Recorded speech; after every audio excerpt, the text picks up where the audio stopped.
It should be illegal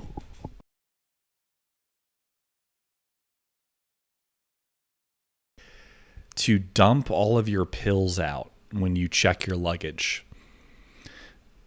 I've always felt like the pat down thing during the TSA checkpoint is the most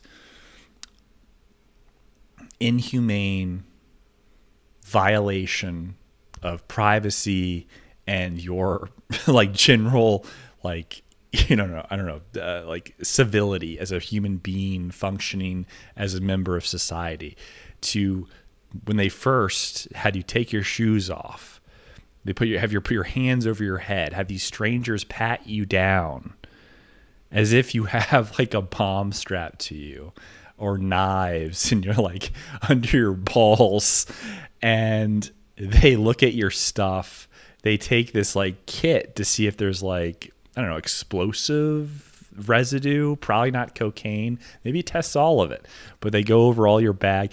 If you have a bunch of pills, they do the extra testing in front of everybody. When you check your luggage, they look at all your stuff privately. You're on the plane, you land, you get to your hotel, and you find out that all your pills are screwed because you don't know which ones are which because they've dumped them all out in your bag.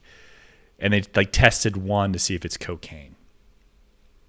Interestingly, the vials of testosterone and other liquids and the needles, they don't seem to give a fuck about. They never touch those. Thank God. But like, the steroids, I'm sure I've traveled with like an illegal thing of steroids at one point in time. Like I've had my actual prescription with maybe Turinabol or something. I'm sure I have. And they're like, whatever. But every time I do it, I can't remember which bottle the pills go in. I just can't remember. And it's really embarrassing to like make the same mistake over and over again. And these pills, it's like hundreds of dollars of pills. I'm like throwing them away, It's like, okay, you have this pill. It's like, so this is your Viagra. I know that one. But this pill and this pill, these two capsules, I don't know what the fuck they are. And like the 8 different bottles have been dumped down. I'm like, I don't know what these are. So I guess I'm going to have to start carrying on a doctor's bag of vitamins because of my autoimmune stuff and just get patted down by some sort of perverted person. Like, what type of person becomes a TSA agent? How good is that pay versus like anything else? You go to the airport. Going to the airport is stressful enough. Imagine if that was your job. Like you have to go and live and work in the airport every day. Dude, what even is that job? Like you make sandwiches at a deli in your neighborhood, whatever. Stressful, sure, but there's something about it. It's real. You go to the airport, it's like going to work at a casino. It's not real. It's not real. It's very weird. You're dealing with like very, I don't know, weird people. I am offended by people at the airport that are men wearing shorts and open-toed shoes, sandals on a fucking airplane, much less going all the way to the back in coach and wearing that shit. They should be striving for something more. Like dress as if you're, representing your business or something. Even if you don't own it, you're just like a cog in the wheel. You're wearing sandals and shorts on a fucking airplane, and you're asking me to take the pickles out of the prearranged sandwich because you're allergic? Go fuck yourself. See, I can't even imagine. The women now at the Hudson News, they just sit behind the counter and they don't even, it's all automated. I don't know what the fuck they're doing there. They just tell you to check out. They make sure you don't steal. That's it. It's crazy. Soon there'll be a robot there at $30,000 with a, 20-year minimum life expectancy. You can it's like you buy new hands when they get better hands, like, Edward Scissorhands, like they get like a new version. The upgrades are modular. more comfortable ham thing if you're a Westworld girlfriend that just jacks you off based off of like some firmware you download. She's also the same robot class is at the counter, and you're trying to buy some M&Ms and a water bottle, and you're like, hey, you and I had sex this morning. Anyways, do you have any of those like breath mints thing? I do like that. When you're going to see a girl and you're traveling, always get mints. Always do that.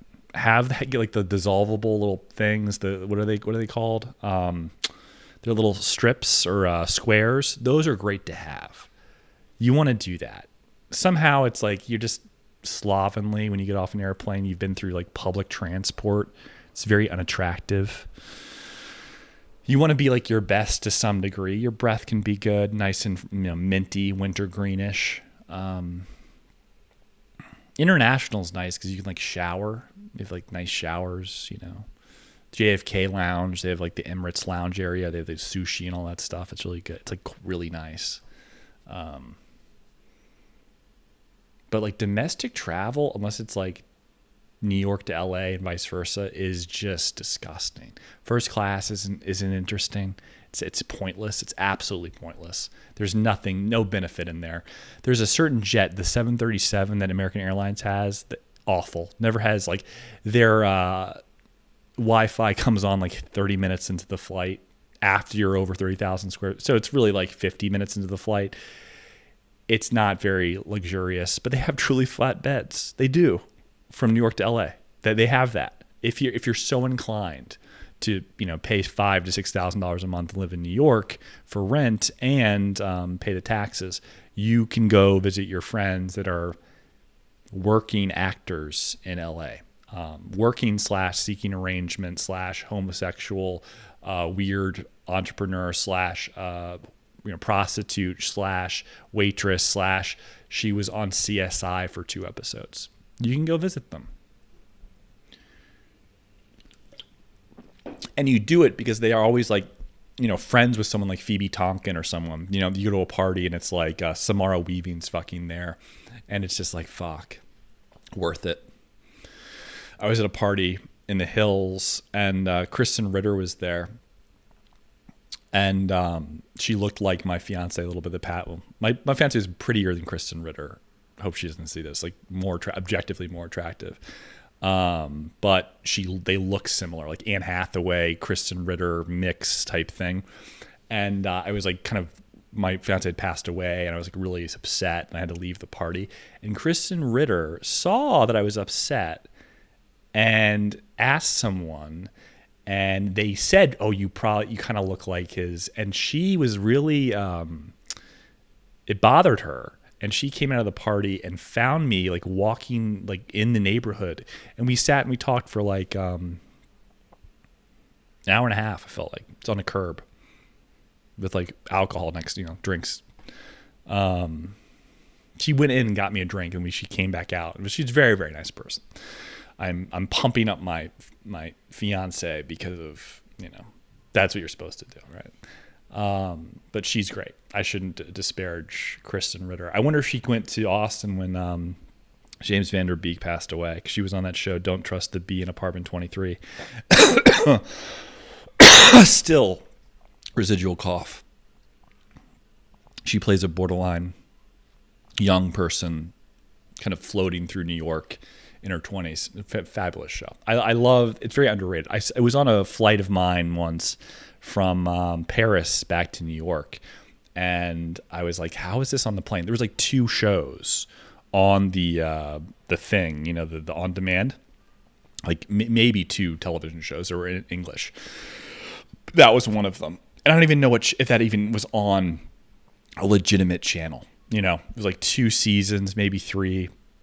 Funny show. She played it great. This classic BPD art ho type thing. Loved it. Comes across as like this narcissism or sociopath. Maybe it was more of that, but she was great. I really liked the show. But yeah, she's a good person. So there's reasons to pay the taxes and live on the coast. There's reasons to do this. really you want to have your own business in life, because salary bullshit is just you're paying so many taxes. You want to have equity in something. That's where it is. And then it just doesn't matter where you live. You just don't care. Your income is so high, you just don't care. Okay. And you're at like a 20% tax rate based off of like some sort of like the way it's structured, and you're borrowing money against your equity all the time, taking out loans, buying art, doing all these things that people do. That's the way you do it. I have friends in crypto and some of that are like kind of exchange people. They like deal with putting up an instrument onto the crypto exchanges, not like a specific coin, but like it's more like selling the infrastructure. And they have like a place in Puerto Rico, and you can do that. You can like go to Puerto Rico, and there's benefits there.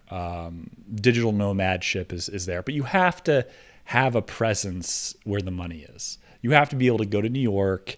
You don't have to live there, but you have to be there. You have to be in San Francisco. You have to do this. You have to like go out of your way to like be out and about.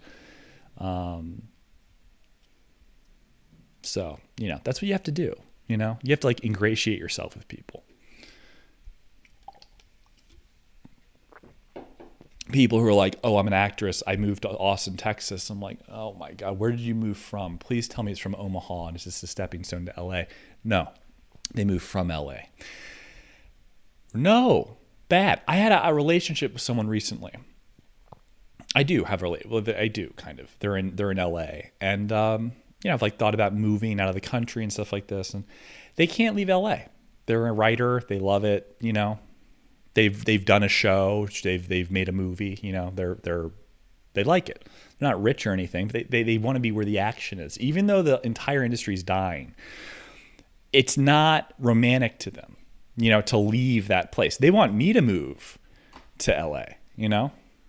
They're like, you can move to New York, and I've had a place in New York for some time, and I'm getting rid of it because I'm like paying for no reason. Like I have a new plan, and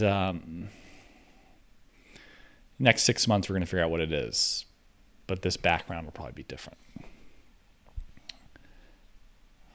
Telling Claude to fix this connection thing on this app that I'm building, the app that it's building, that I just came up with. I'm Steve Jobsing it.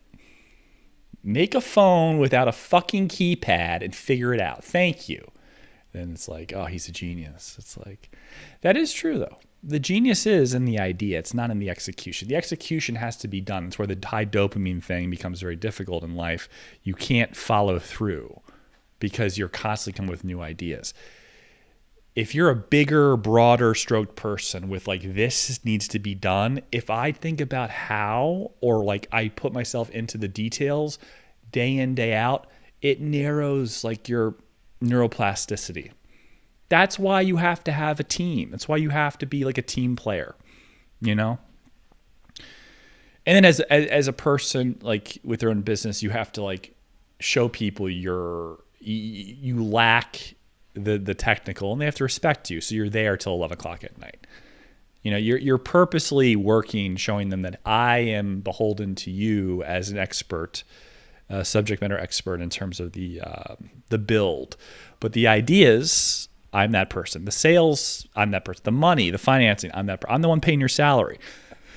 It's harder to respect someone even in that relationship if they're not in the office, if they're not like, you have to be around people. You have to be at the parties. You just spend a fortune just to network. I don't mean like brown nosing. I mean just like enjoying, being yourself, going to the parties, enjoying life, showing that you have something to offer, some like-minded, love of life beyond the work, but also some sort of understanding of what the industry is like. You can talk about art, you can talk about this and that, but you also can extrapolate into kind of more technical areas of like new papers are out in whatever area that you're working in, or ideas that are like kind of not in your area, but you can like speak on them, do a little like Jeffrey Epstein. It's not like you're not an imposter. It's not a fraudulent. It's you're interested in lots of things. It shows intelligence. It shows some sort of ability of seeing abstractions and kind of intuitively understanding what's going on. People like that. You have an interest in what they're experts in, and you can say things at a level that's surprising to them. It's like, that's pretty good. And you're self deprecating. You want to be that way. You want to be like humble while you try to bridge the gap, which is a huge, lacuna of information that they have that you don't have. Took an Adderall. Yeah, I'm just exhausted. Been working my ass off. Klarna's kind of disgusting, isn't it? Like, Klarna is this. I remember once when I was at Restoration Hardware, you could finance a couch. And I was like, this is like rent furniture, which is really stupid. Like, that's so dumb. Like, why would you do that? You go on Craigslist and buy a couch for like $100. Why would you rent a sofa, and pay $1,000 a year? Why would you do that?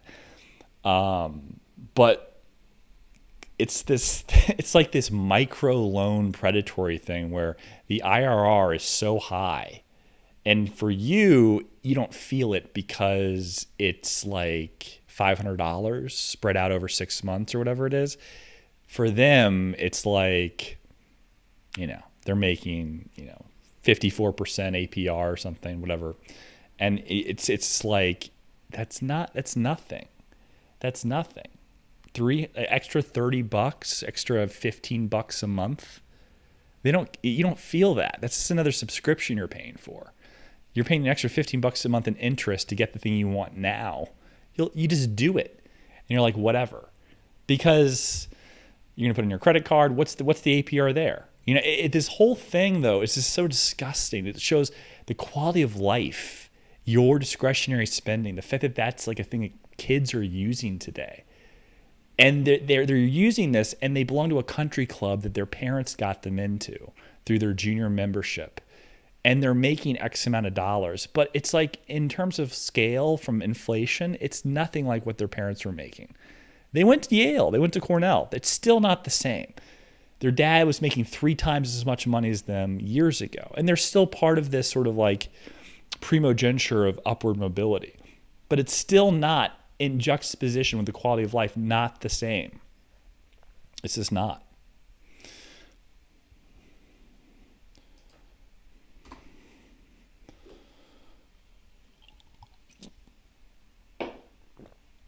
To prove how little power the people have today, it's like the approval rating for Iran, the fact that we have moved military infrastructure to Florida for the possibility this might last 100 days, like into June, July, August, September, 100 days, 160 days, 180 days, something like that, into September. Like, this might be a long campaign.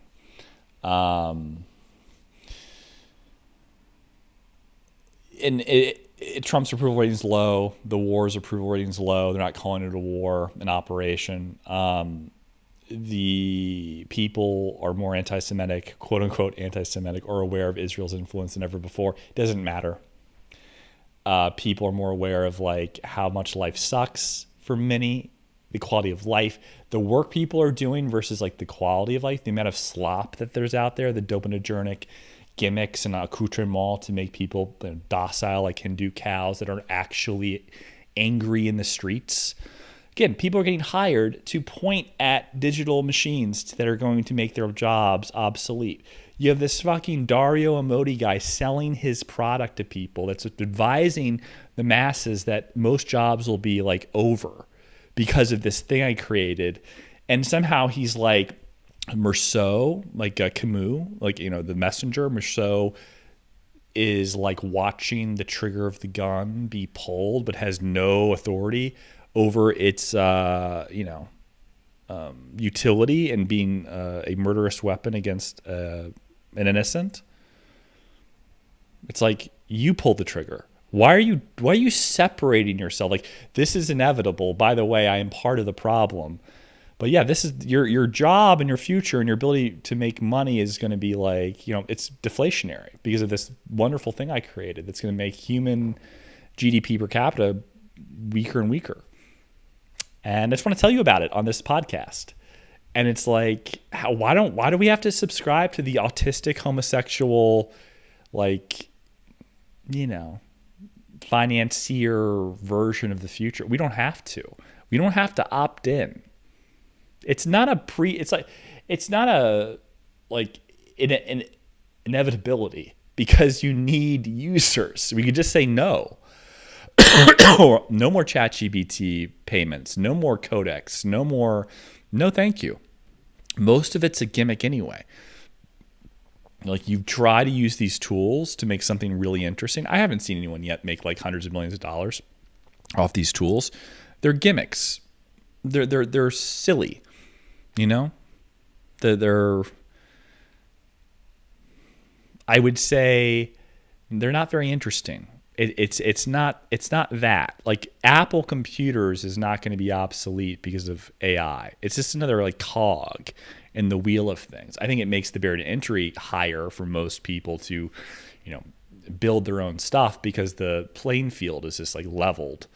And then the control over the compute is like very much controlled by certain powerful entities that already have market share. And we're supposed to just be like, oh, well, this is just the future. It doesn't have to be. You don't have to pay your taxes this year.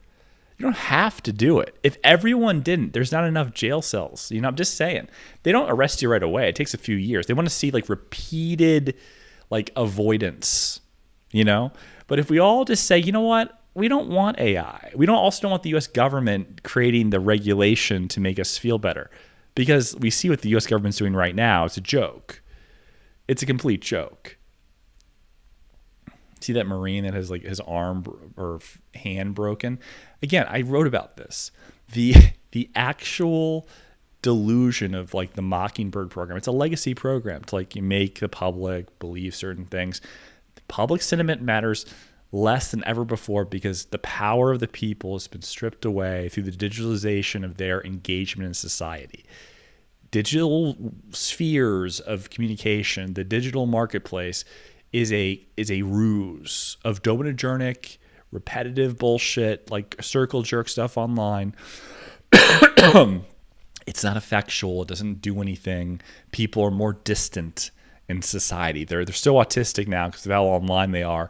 They can't even function, let alone pick up a Charlottesville, what do you call them? A torch, and go for like the idea that would happen again, or January 6th or something like that.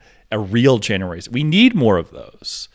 Like, righteous indignation. We need more, but people are just like tired because they feel like they don't have power. The only thing they can feel is that they can feel sorry for themselves like a woman online in a group of other like-minded people, that the algorithm gets you all together to affirm each other, and then you do nothing. You do nothing. It's the baptism of like Mishima and the Bronze Age digitized in just talking points. You're not actually going to pick up a fucking sword and kill your local senator because he's cheating on his wife. He has a cocaine problem, and the girl he cheated with was an underage prostitute, and he's sending your taxpayer dollars to Israel. You're not going to kill him.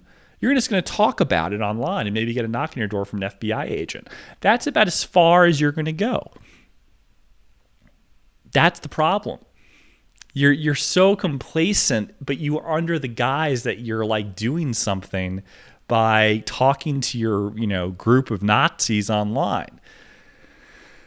It's like, it's kind of funny how right-wing republic, like, I don't know, stoics are so stoic that they're doing nothing. They're like so, like Marcus Aurelius or, the great thinkers online, and they effectually have no power. Like the apparatchik is ingrained, and they are just like Curtis Yarvin. The idea of a monarchy, or that the president is cucked by the Congress, by the Senate. I tend to agree. Nick Fuentes agrees with this. The presidency is cucked. It's cucked. Like executive orders are blocked. There's just not a lot of the president doesn't really do a lot. People worried about Trump's next term, and then look at what's happened. Nothing. It's just like the paleocons controlling it. He's morphed into one, whether that's through blackmail, lawfare or otherwise, or wanting to submit his legacy for his family after he gets out. It's just like you're basically Mitch McConnell. It's as if Lindsey Graham was president. It makes no difference. And we're just there. We're just twiddling our thumbs and complaining. And it's like this doesn't. You have less power than you've ever had. You have less money, discretionary income you've ever had. You have less. If you do have power, why would you upset the apple cart? If you do make millions of dollars on Wall Street and you're thinking about going into politics, why would you suddenly reveal you're a groyper and destroy your country club membership, upward mobility bullshit? Why would you deal with your kids being ostracized and having less? You're either a closeted homosexual as a Republican or you have a family. I've talked about this before. That's how you win in politics. You have to have a family. Now you have liabilities. So you're not going to say Nick Fuentes talking points actually put them into reality. And the whole ruse of hiding, keeping close to your vest what your viewpoints are in terms of political, religious, Catholic, isolationist republicanism or something. I don't know what you'd call it.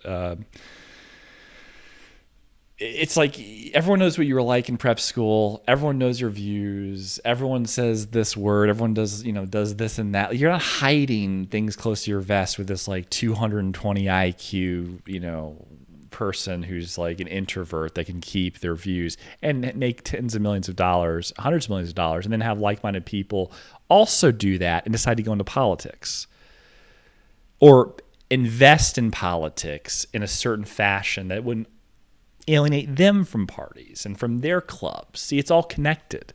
So you can't hide your stuff, get into power politically, and then reveal and not have consequences for your family. Your gay lover, if you be thrown off a building, oh no, I shouldn't have said that. I watch Nick Fuentes. It's so awful.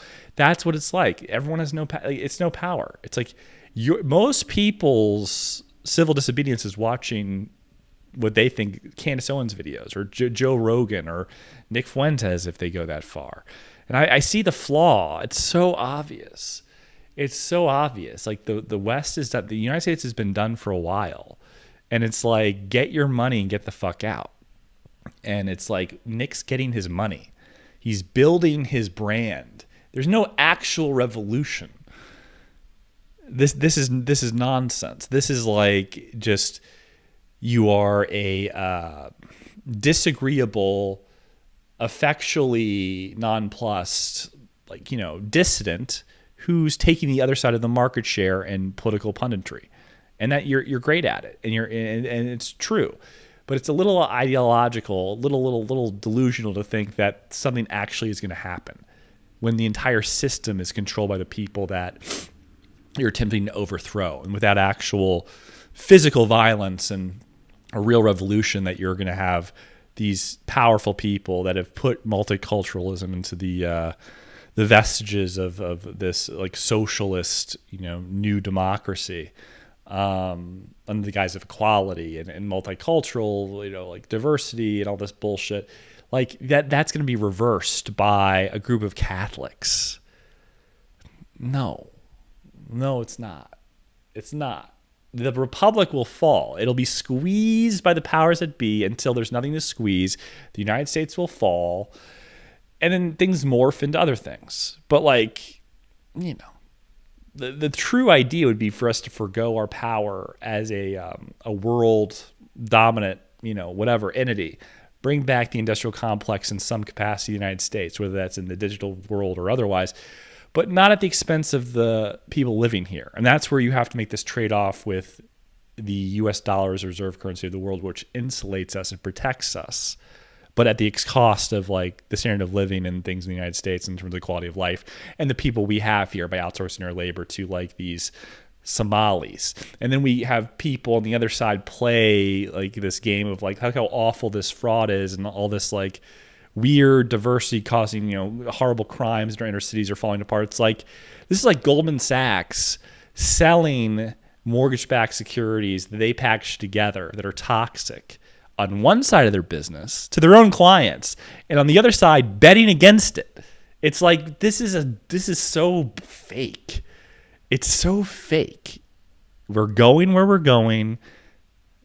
This is a giant list of corporations. People are trying to squeeze and get theirs, and there is nothing to save.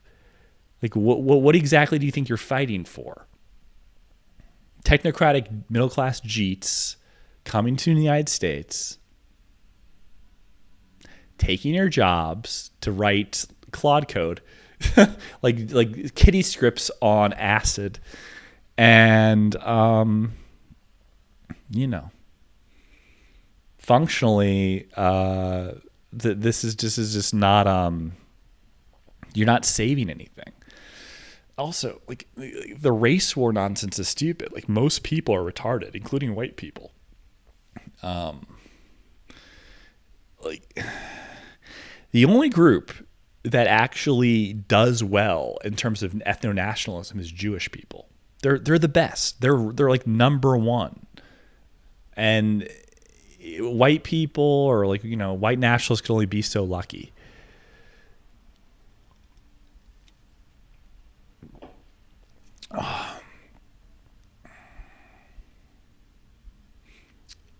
People take a cue from the Jews. They really know how to help each other. They know it's good for business to help each other. They want to lift you up. Now, it's competitive, but if you have some talent or something to offer, they want to give you a shot. Finance, there's definitely a mutual incentive, but like they want to lift people up within their community. I feel like the Goyim in abundance are just like incredulous, a lot of self-loathing and doubt.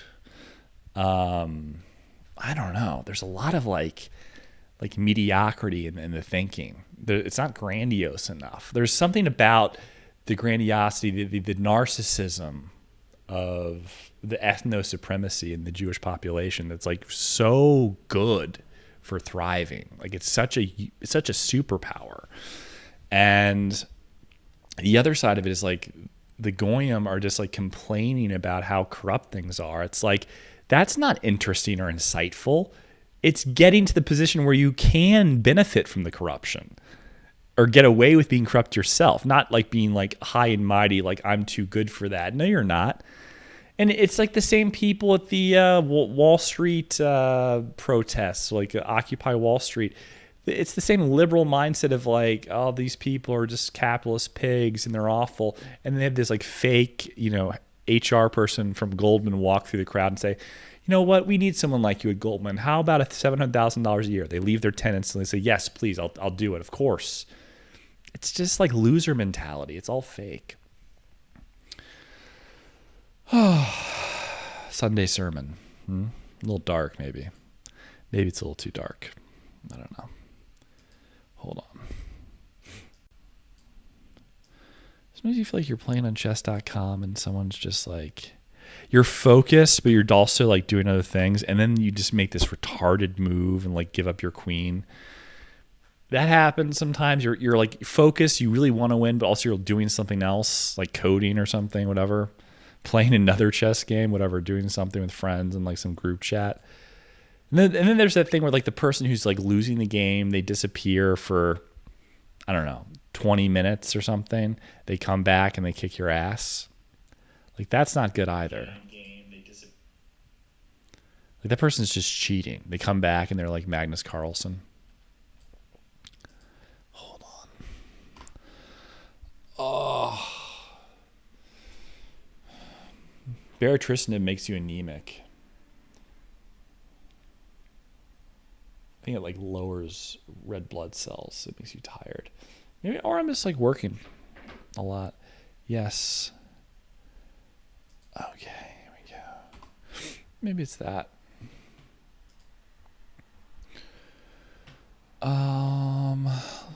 Anything I'd like to see.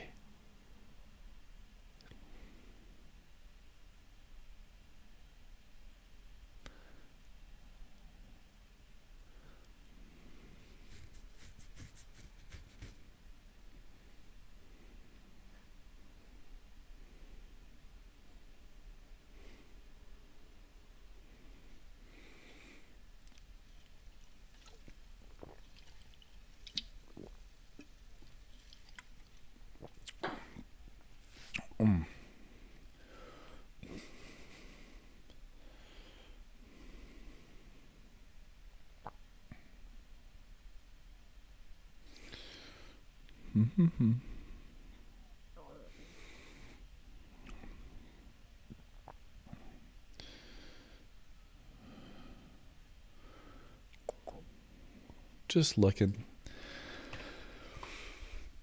I really want Hymns signed that contract with Novo. They were at war, and now they're going to distribute Novo's drugs, including their possible retatrutide competitor, which will come out at some point in the future.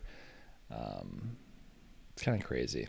That stock's going to hit 25 this week, maybe tomorrow. It went from like 15 or something to 22 on Friday. I think it'll hit 25.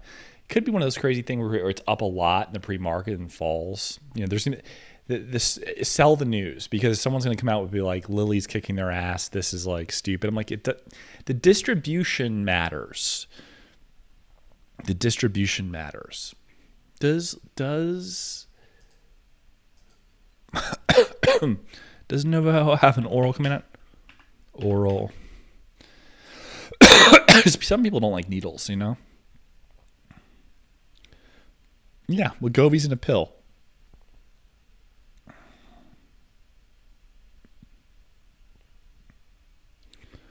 Yeah, that's big. Approved in December. Yeah, that's big. I took semaglutide the other day, like the real one. It's so much stronger than some of this bullshit you get from the peptide companies. But I have Retta. It's not even close to as strong as my friend semaglutide. The purple stuff that you enjoy. Oh my God, I didn't eat for like a week. I got to get on that.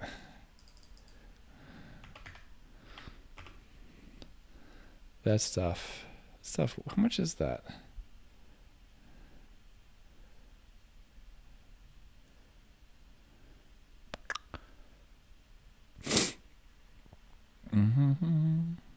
I ate like 6 sandwiches today.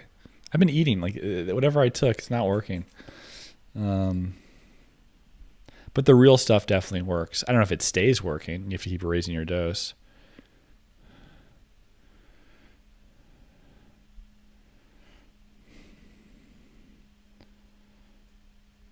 We need to stop putting autistic homosexuals on like this like pedestal, these like neurodivergent people, and just like let them ruin society. We've got to stop. These atheist, like fucking weirdo, like asexual homosexuals, autistics, that it's just so awful. Win at all costs. Win what?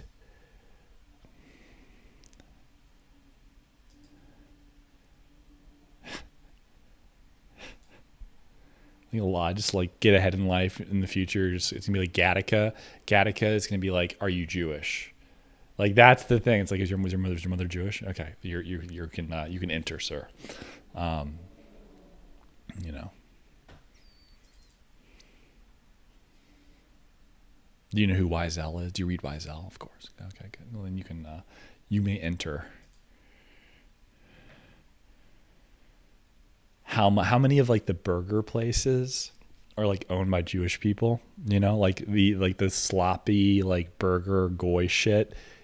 all these like bars, little like dive places are owned by Jewish people, and like they're selling to like the goy. It's like this. It's so disgusting.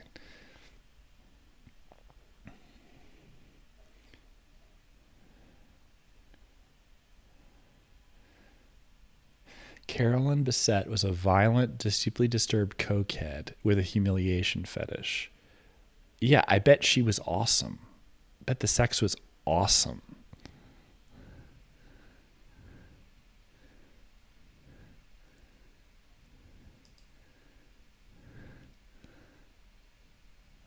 She can do whatever she wants.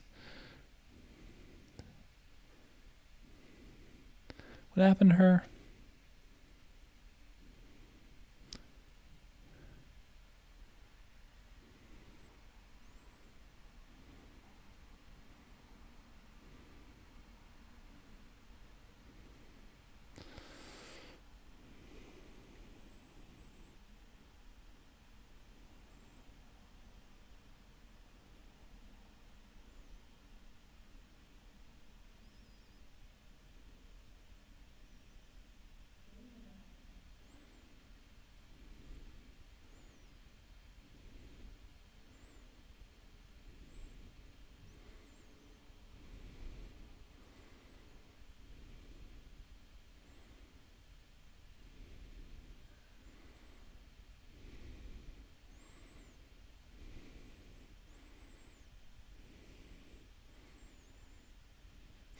Yeah, she's BPD.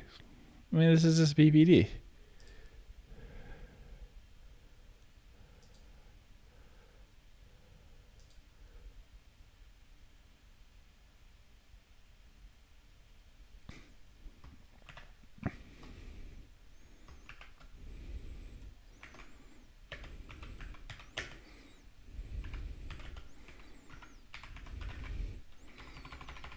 Mm-hmm.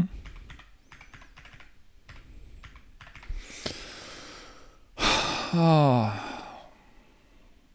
It's like there's guys out there that are like looking, I make this much money and she makes this much money and we're together. I'm like, ugh. That's not passion. What is that? Date some girl that likes you for your status and just a vixen in bed. Oh my God, has all these problems. It's way more fun.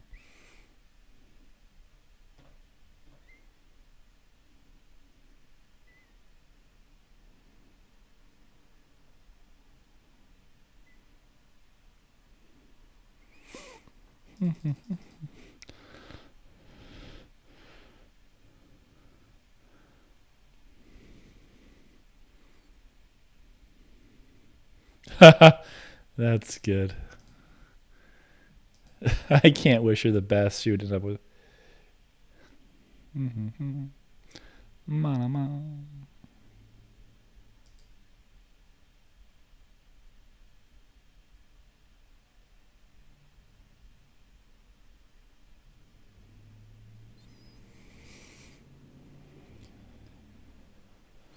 Dude. All right. Getting distracted.